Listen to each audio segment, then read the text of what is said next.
पक्ष शुरू होने जा रहे हैं, जिसको लेकर शहर के चकराघाट क्षेत्र में तैयारियां शुरू हो गई हैं। शनिवार से पितृपक्ष शुरू होने जा रहे हैं, जिसको लेकर लाखा बंजारा झील के चकराघाट क्षेत्र में तैयारियां शुरू हो गई हैं, जहां टंकी का निर्माण सहित अन्य गतिविधियां की जा रही हैं। गौरतलब है कि ऐसी मान्यता है कि पितृपक्ष के 15 दिनों में अपने पूर्वजों की पूजा अर्चना की जाती है और उन्हें तर्पण के माध्यम से भोजन कराया जाता है। इसी को लेकर तालाब के विभिन्न घाटों पर तर्पण की प्रक्रिया 15 दिनों के लिए आयोजित की जाती है। वहीं तर्पण कराने वाले पंडित यशवर्धन चौबे ने बताया कि शनिवार से यह प्रक्रिया शुरू होने जा रही है, जो लगातार 15 दिनों तक चलेगी। इस दौरान लोग अपने पितरों का तर्पण करने पहुंचेंगे। जी पंडित जी, इस बार चकराघाट पर आपने पितृपक्ष में क्या व्यवस्था अपनी तरफ से की है भक्तों के लिए? पहली तो सभी के लिए नमो नमः। मैं यशवर्धन प्रभाकर चौबे। विगत 4 पीढ़ी से मेरा परिवार जो है, मेरे पूर्वज हैं, उन्होंने तालाब पर पितृ तर्पण का कार्य आचार के रूप में समाहित किया है। चूँकि विगत अभी 3 वर्ष से कोविड-19 के कारण, फिर उसके बाद तालाब में जो निर्माण कार्य चल रहा है, उससे थोड़ी सी वहाँ पर बैठने की सुविधा नहीं हो पाई है। जो नए घाट बने हैं वहाँ पर भी उतनी अभी वैसी एक स्थलीय संरचना जो बैठने की होती है तर्पण में दिशा और दशा की, वो नहीं हो पाई है। इस कारण से अभी विगत वर्ष और इस वर्ष में वहाँ पर क्यारियों का निर्माण करवा रहा हूँ। उन क्यारियों में सुबह स्वच्छ और शीतल जल जो है वह भरकर प्रातः 5 बजे से दिन के 11 बजे तक प्रति दिवस पितृ तर्पण का कार्य आरंभ दिनांक 10 सितंबर 2022 दिन शनिवार को पूर्णिमा के श्राद्ध से होगा। कई लोगों को मतैक्य है कि 10 तारीख को पूर्णिमा नहीं है, तो उनका ज्ञान अर्जन करने के लिए मैं कहूँगा कि शनिवार दिनांक 10/9/2022 दिन शनिवार को दिन में 3:22 तक पूर्णिमा का श्राद्ध है। इस कारण से पूर्णिमा शनिवार को ली जा रही है और उस दिन प्रोष्ठपदी श्राद्ध होता है। प्रोष्ठपदी श्राद्ध का मतलब होता है अपने ऊपर की जो 7 पीढ़ियां हैं उनका आवाहन करना।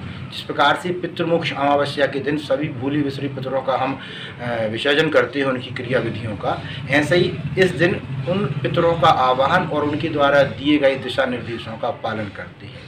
2 शब्द होते हैं, एक होता है जातक और एक होता है साधक। साधक यानी हम जो अपने पूर्वजों का आवाहन इस तर्पण के द्वारा कर रहे हैं, और जातक जिसने जन्म लिया है, जिसकी मृत्यु हो गई और जो इस सनातन समाज में अपनी संस्कार संस्थानों के द्वारा सूर्य का कन्या राशि में प्रवेश करने पर इन 15 दिनों में ध्यान करता है कि मेरे परिवार में भी कोई एक योग है जो मुझे जल की बूंदों के द्वारा तृप्त करेगा। ये 84 लाख देवता हैं, 84 लाख योनियाँ हैं और सूर्य सिद्धांत में पाराशर मुनि के द्वारा कहे गए ये यावती साधका त्रेति निरूपणम जातक निर्वृत्ति नमः, अर्थात वही साधक सर्वश्रेष्ठ इस सनातन धर्म में माना गया है जो जातक नाम के अपने पितरों को भुक्ति और मुक्ति दिलाता है। तो पूर्णिमा शनिवार को है, शनिवार यानी आपके दिनांक 10/9/2022 से चकराघाट पर विधिवत सभी लोगों के लिए तर्पण की वहाँ पर व्यवस्था है, सुविधा है। मेरे द्वारा जितनी भी एक व्यवस्था करने का एक प्रयास माना गया है जो जातक नाम के अपने पितरों को भुक्ति और मुक्ति दिलाता है। तो पूर्णिमा शनिवार को है, शनिवार यानी आपके दिनांक 10/9/2022 से चकराघाट पर विधिवत सभी लोगों के लिए तर्पण की वहाँ पर व्यवस्था है, सुविधा है। मेरे द्वारा जितनी भी एक व्यवस्था करने का एक प्रयास रहता है वो करता हूँ। वहाँ पर आप आइए और वहाँ पर अपने पितरों के लिए दिवंगतता में समाहित उस पुष्प की श्रद्धांजलि को समाहित कीजिए जो वर्ष भर में केवल इन 15 दिनों में समाहित की जाती है। गया पितृरूपेण तुमेव जनार्दनम ता दृष्टा पुंडिकाक्ष मुच्यते नमः। प्रेत मंजरी में कहा गया है कि वही साधक श्रेष्ठ है जो गया के निमित्त या गया के बराबर अपने देश काल, जिस देश का वह निवासी है, जैसे हम सागर के निवासी हैं तो सागर विक्रम संवत 2079 में सागर में हम गया की महत्ता को इस तर्पण के द्वारा, दाहिना हाथ पिता बायां हाथ माता और ये उंगलियां कहलाती हैं कुटुंबीजन, तो इनको मिलाकर वसुधैव कुटुंबकम की भावना समाहित इस पितृ तर्पण में होती है। सभी पितरों की तृप्ति भुक्ति और मुक्ति के लिए 3 ऋण कहे गए हैं, देव ऋण, पितृ ऋण और ऋषि ऋण। इन ऋणों से मुक्ति के लिए वर्ष भर हम देवताओं का आवाहन करते हैं, वर्ष भर हम गुरु ऋषि का आवाहन उनके मंत्रों के द्वारा करते हैं परंतु त्रेतरीय पुराण के दिशा निर्देश खंड 12 उपखंड 13 में कहे गए दिशा निर्देश में कि केवल सूर्य जब कन्या राशि में प्रवेश करता है तो इन 15 दिनों में हम तर्पण करेंगे। बुंदेलखंड थोड़ी अर्थ विन्यास में भटकता है। तात्पर्य यह है कि ये करण के दिन है, सूर्य के कन्या राशि में प्रवेश करने के दिन है, तो कनागत कहा गया है। करय दिन नहीं होती है, कनागत।